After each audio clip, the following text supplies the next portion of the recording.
What's up, guys? Chase Aubrey here, bringing you my Impact Wrestling review for July 24th, 2014.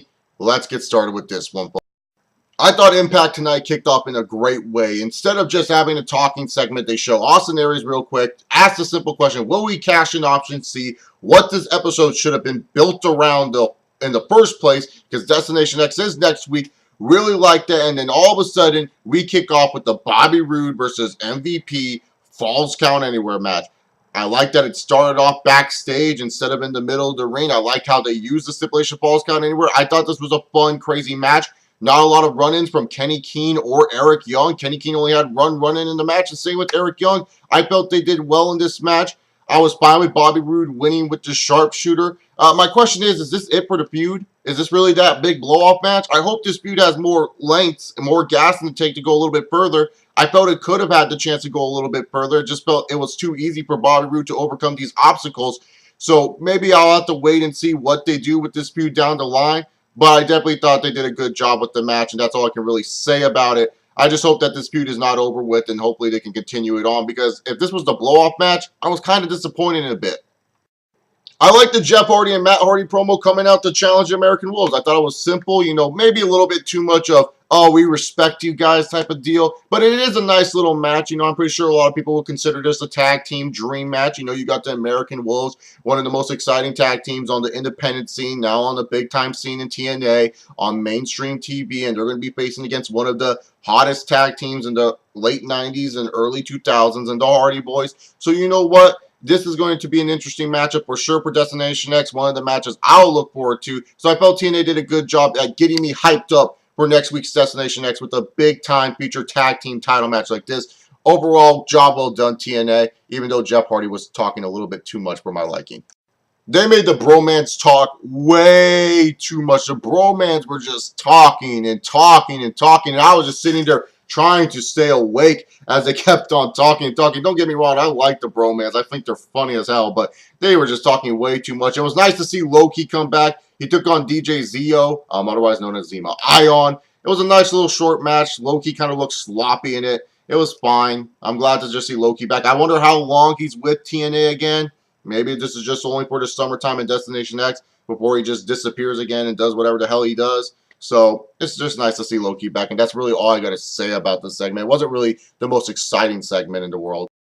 This is one of the problems that I feel TNA has had that I think a lot of fans don't address. It's like TNA, whenever they forget about certain storylines, they're like, oh shit, we haven't been working on this storyline for a couple weeks, so how about we put them all into one random match? So we have that Samuel Shaw storyline where he's friends with Gunner and trying to earn Mr. Anderson's trust back. We have that Bram storyline with him and Magnus, but not to mention Abyss. Let's just cram them all in one segment. We had a tag team match that was just okay at best. Bram and Magnus go over Gunner and Mr. Anderson. And then all of a sudden, post-match attack, which was just like a crazy, what the hell is going on? This is just random post-match attack. Samuel Shaw comes out to save Gunner from getting hit. Gunner gets the advantage. All of a sudden, Magnus and Bram have the control. Then all of a sudden, the Abyss comes out. And they were just trying to cram all these storylines into one segment because they realized, crap, we haven't been writing for these for weeks.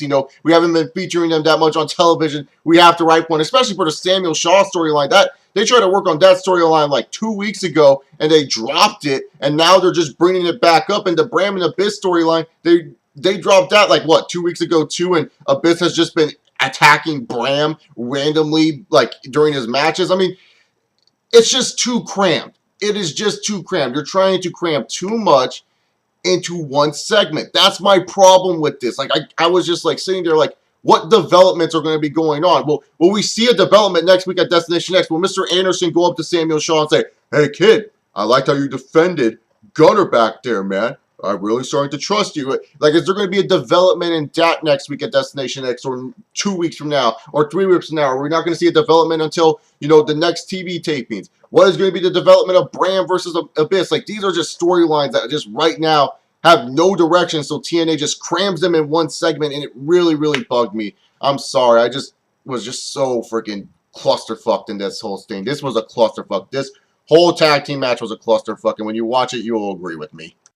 With Destination X next week, I was hoping Austin Aries' decision to use option C would be the main event segment. Nope. It's not. It's the hour segment. Whatever. I'll take it, but I'm still mad about it because I feel Destination X is one of TNA's bigger, special events. When it used to be a pay-per-view, it was a kind of a big pay-per-view. The Ultimate X would happen there every once in a while. And it just bugged me because it's like, this is the big match that we were supposed to be getting excited for next week, but you overshadowed this segment, which I thought was pretty good. I thought this Airies segment with Kurt Angle, it first started out with them, and Aries is about to make his decision. Out comes Lashley and MVP. I'm pretty sure this was taped way earlier than the rest of the show because MVP looked totally fine from his beatdown earlier in the night, and he was using his crutches just fine. So this was probably edited in a different way, and you can tell because some of the editing was really weird in this segment. But I really liked, MVP speak with Lashley. I liked the with Aries, I should say. I liked the back and forth that they had. I liked that Austin Aries, said he would make option D, where he'll defend the TNA World Heavyweight Championship against the X Division Champion whenever they want. I really liked what they were doing to build up Austin Aries and build up Bobby Lashley. I felt they did a great job, building up this David versus Goliath storyline, making me excited for Destination X. And if you would have ended Impact here, I would have said, good episode. But TNA continued on, and they continued on, and there was some good stuff that happened that they continued on with, but there was also some bad stuff.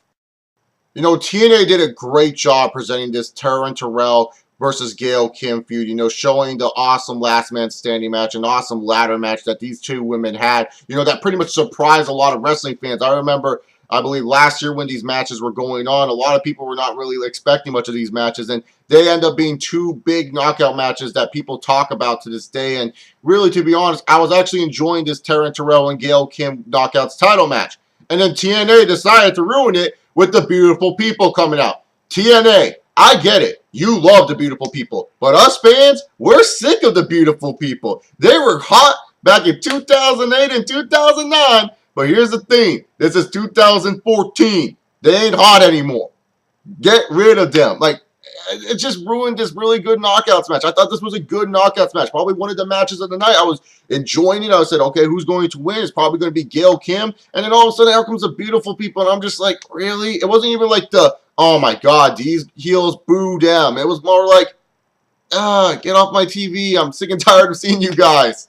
Don't get me wrong. I used to love the Beautiful People when Dawn West was a little perv with them. That was funny. But this, really, I'm sorry. I just thought this was dumb. Why would you interrupt a good knockouts match with a screwy finish? Why? You actually have a quality women's match, something that WWE can't have on their normal TV basis. They only give their women, 2 minutes in the ring, and that's it? You're giving these women at least 5 minutes in the ring, putting on a good quality women's match, something that your knockouts division needs, and then you end it in a screwy-ass TNA finish that pisses a lot of people off. I'm sorry. I just hated this segment so much. The match was good. The match is definitely worth checking out for. Just forget about the ending and you'll like it.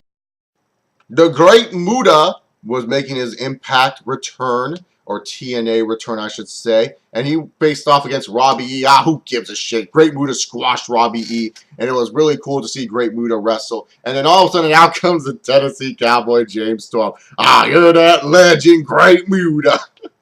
He's drinking beer and shit, just bashing Great Muta, starts beating the crap out of him and Great Muta's little apprentice that he brought along. And then out came Sonata, and I was very interested to see what they were going to do here. But once I saw Sonata with the steel chair, I was like, Sonata's going to turn heel on the Great Muta. That's what he did. And I liked it. I was like, wow, this was actually good because, I was just saying, what could follow option C, after that awesome segment? I said, I don't really think anything could follow it. I thought the knockout title match was doing a good job before the screwy finish. And now we get Sonata, turning heel, and now he's bowing down to James Storm. And this is going to be some good stuff if TNA executes it correctly. I really do. I think this is a funny dynamic. James Storm and Sonata. I don't know why. I just enjoy this dynamic so much. I don't know. I enjoy seeing a redneck and a Japanese guy work together. I think that's hilarious to me. I don't know why.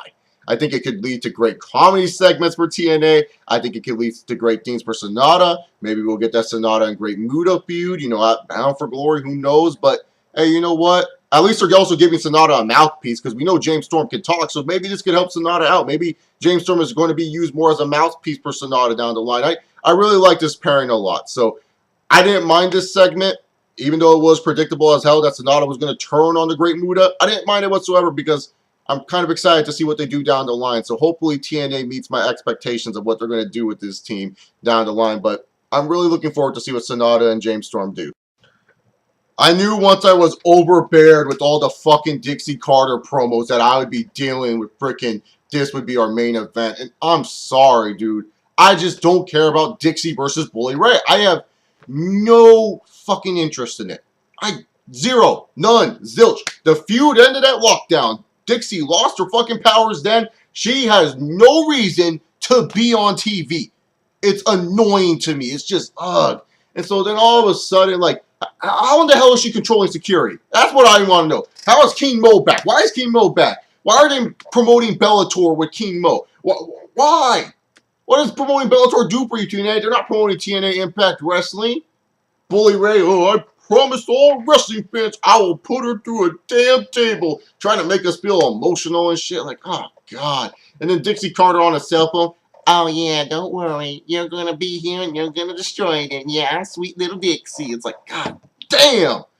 And then the street fight match, the six-man tag street fight was just okay. It was just an okay match. Of course, Tommy Dreamer is going to take the losing pinfall because Bully Ray can't get pinned, neither can Devon Dudley. They're part of the Dixie Club. You can't get pinned unless you're getting pinned by other Dixie Club members. And so, pretty much, though, this match had a screwy finish. It was pretty much a screwy finish. That's the only way also you can lose in the Dixie Club. You have to have screwy finishes. Bully Ray can't lose clean anymore. Frickin' Ezekiel Jackson and Snitsky are in TNA. I care why. How long are they going to be here for?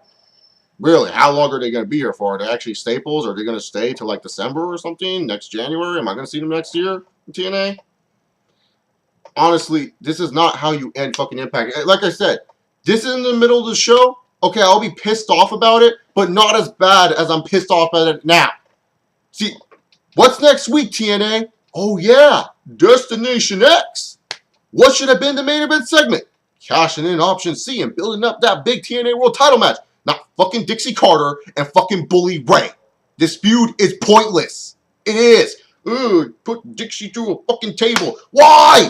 This girl has no power. What point do people not understand? Yeah, she's an annoying fucking character. Good for Dixie. She knows how to be annoying. But what point why do people want to see her go through a table? I want to know. Comment down below. You Impact Wrestling fans, I want to know. What is your fascination of wanting to see this bitch go through a table? Because I don't care. Because she has no purpose, no power whatsoever. Now, let's just say Dixie Carter did have power, like a Stephanie McMahon. And we got to see Stephanie McMahon go through a table. Okay, I can see why it makes sense why Bully Ray wants to do this. But with Dixie Carter, I see how it makes no fucking sense. It just doesn't. The feud ended at lockdown. She lost her power. She's no longer in control. How come she is still a main figure on my TV, man? This is like fucking Jeff Jarrett shit all over again, man. This is like Jeff Jarrett in 2005, 2007, and 2009 all over again. Like, I'm just saying. I get if you guys are excited about this feud, but how can you justify this feud making sense? It's just a waste of time. And how can you justify this main eventing over Option C when that's the big match for next week's Destination X special event? I just want to know. I hated this, man. Seriously. Why? Screw Dixie. You know, this episode just suffers some of the same shit as last week's episode. It's like, oh my God, TNA, can you just please structure a show properly? Like, it's like TNA is like, will structure a really good show. It's like, oh man, that first half, great. And then all of a sudden they will fuck up like halfway, like last week's show. It was like 3/4 of the show was structured perfectly, but then you ended the fucking show with Dixie Carter talking, which no one cared about. I'm just saying this. Option She should have main evented this week's Impact.